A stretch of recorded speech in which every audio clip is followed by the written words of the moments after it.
na birthday mo naman eh. Alam mo, tara na Oliver. Kailangan meron kang baby birthday celebration. Tara na. Masaya doon. Kasi may na dyan.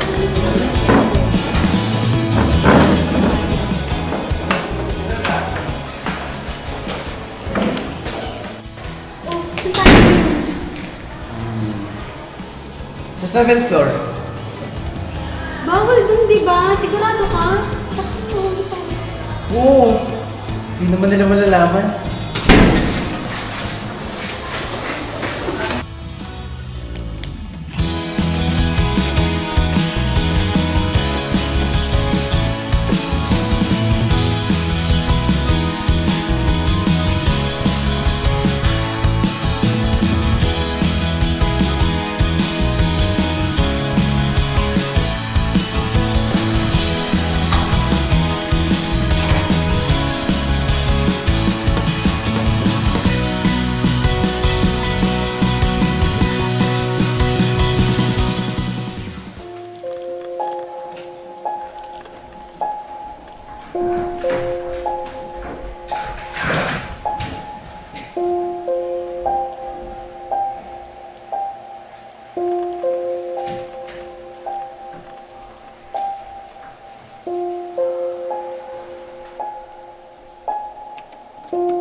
Tayo.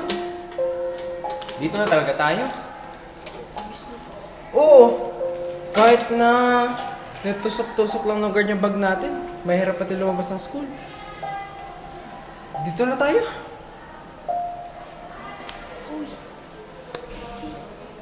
Birthday? Tila. Okay. Naku, kailangan natin maging resourceful. Oh, paano? Anong gagawin natin? Dito, hanap ako. Sige,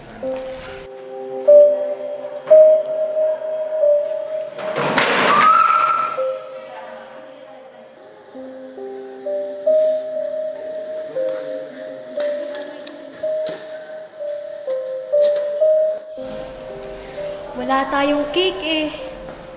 Itong kandila na lang siguro. wait lang. Di ba? Birthday. Happy birthday! Happy birthday! Yan! Oh, yan Oliver. Hipan mo na. Di ba? Ang galing ko. Oh, wait lang, wait lang. Bago mo hipan, mag-wish ka muna pala. Alam mo, ang wish ko ay sana hindi tayo mahuli dito. Ano mo wish mo? Wala na bang igaganda yung wish mo? Yung may substance naman? Ibahin mo! Yung magkaka-live life ka. Mga ganun, tol!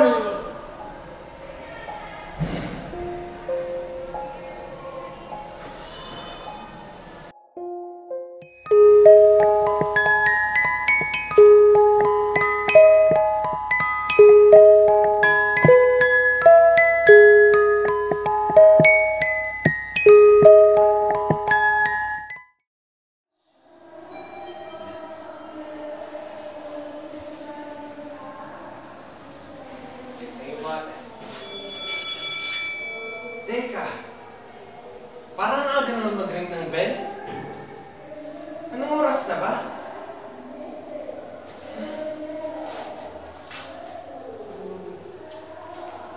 Nasaan na yung relo ko? Teka, saan ba kami huling pumunta? 7th floor? Sana yung ba yun?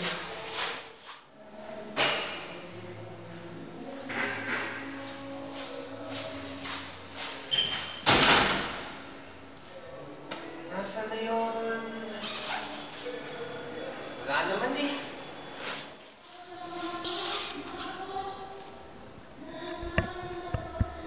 Wala naman tao dito ah.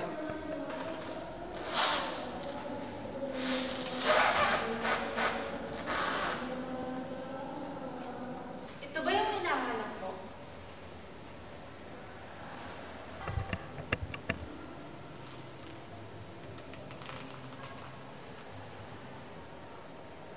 Salamat.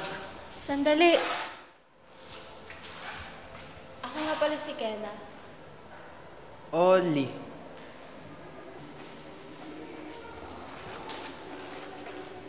Oh, anong tinatayo-tayo mo dyan?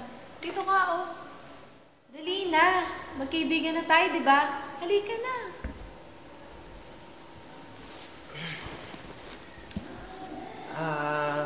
Hindi ka ba nagugutom? Lunchtime na, oh. Busog pa ako. Ikaw ba? Hindi pa din kasi ako nagugutom, eh. Pero teka, ba't ka pala nandito? Ayoko sa room.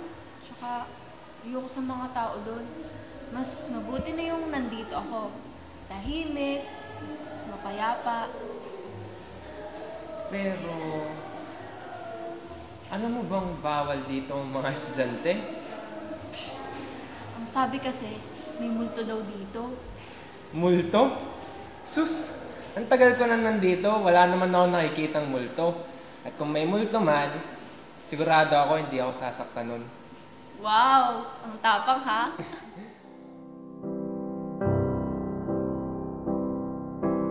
Wise men say only fools rush in, but I can't help falling in love with you.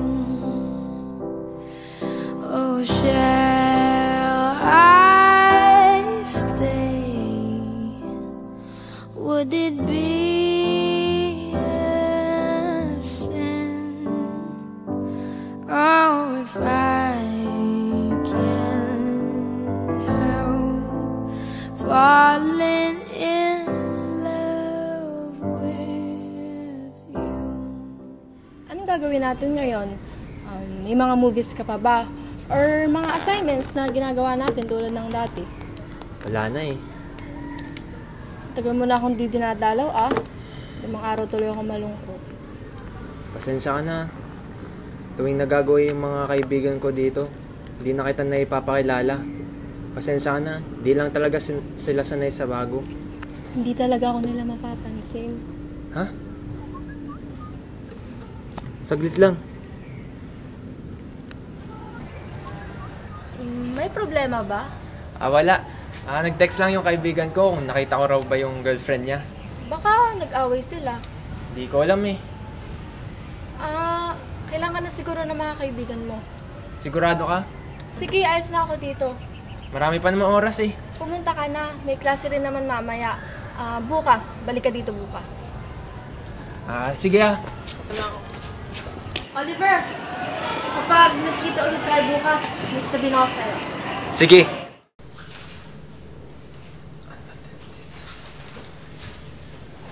Uy! Nakita mo ba si Sandra? Hindi sumasagot sa cellphone. Di man naman tumatawag o nagte-text. Hindi eh. Baka naman nandyan lang. Sino ba wala niya kasama? Si Aya. Sinabi niya sa akin kanina, sila daw magkasama. Si Aya?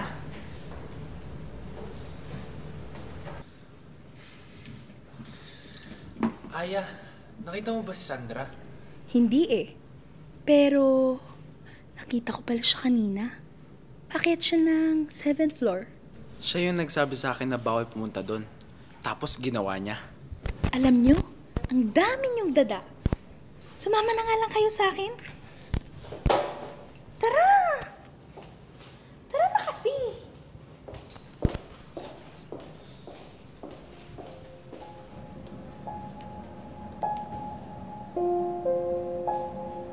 Nakarating na ba kayo sa last floor ng building na to? Meron ba kayong ginalaw na kahit ano? Wala. Yung kandila. Kandila? Kandila? Anong ginawa niyo sa kandila? Hindi kasi kayo nakikinig? Makinalaman yan sa pagkawala ni Sandra. Makinig muna tayo. Alam niyo ba, nung pangalang beses ako nag-second year college, meron akong naging kaklaseng kambal. Magkamukhang magkamukha sila. Hindi na nga namin matukoy kung sino. ang scene. Sobrang close nila. Akala na nga namin okay sila. Dahil mukha naman silang masaya. Pero bigla na lang silang nawala. Ayon dun sa nahagip ng CCTV, dun sa hallway, pumasok daw yung dalawa sa isang silid. Yung isa nga sa kanila, nagsisisigaw, humihingi ng tulong. Nang biglang lumabas yung isa sa kanila, biglang tumahimik. Pinatay ng murderer ang sarili niya pagkatapos. Tapos na yan. Wala na.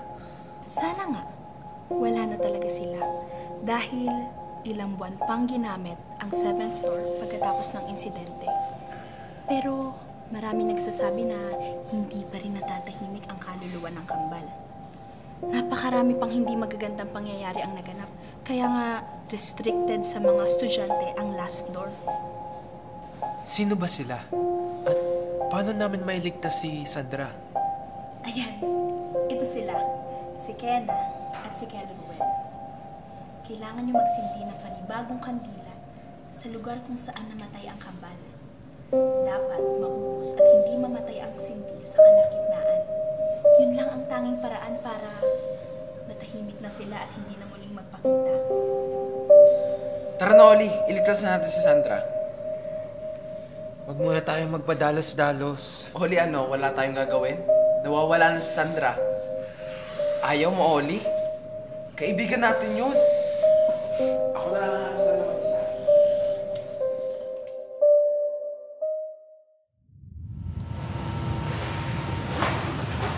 Diyan ka na. Ha? Ayos ka lang ba? Diba sabi mo sa susunod nating pagkikita, may sasabihin ka sa akin. Sasabihin mo rin ba kung anong ginawa mo sa kaibigan ko? Oli, wala. Wala akong ginagawa. Hindi. Kenna, totoo ka ba? O hindi na dapat kita nakikita? Sorry. Sasabihin ko naman sa'yo eh. Kaso, natakot ako na baka layuan mo ako kasi magkaiba na tayo. Pasensya ka na kung sinamantala ko yung pagkakataon na hindi mo alam yung tungkol sa akin. Ikaw na lang kasi natitira akong kaibigan eh. Na baka kapag sinabi ko yung totoong nangyari, baka sakaling maniwala ka na hindi ako yung masama sa aming dalawa. Oliver, hindi ko kayo sasaktan. May gusto rin akong sabihin sa'yo. Gusto ko na magpaalam. Kailangan kong tulungan ng aking kaibigan. At kailangan mo na rin manahimik. Salamat sa pagkakaibigan.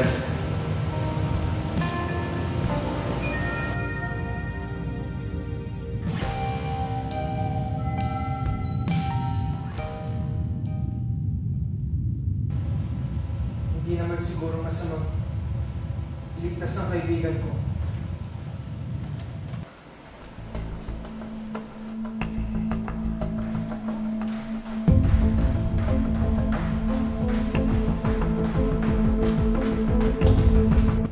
Hoy! Sino kausap mo? Sindihan ko na yung kandila doon sa loob. Nangangalaan na pero wala pa rin si Sandra. Hanapin mo na lang siya dyan. Hanapin mo siya doon. Okay. Oliver, Sorry.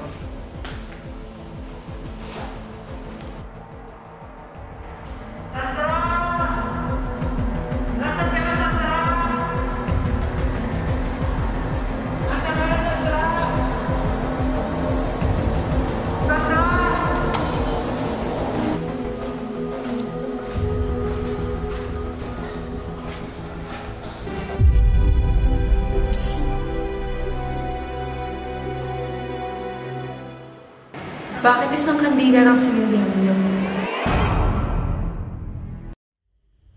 Wise men say only fools rush in, but I can't help falling in love with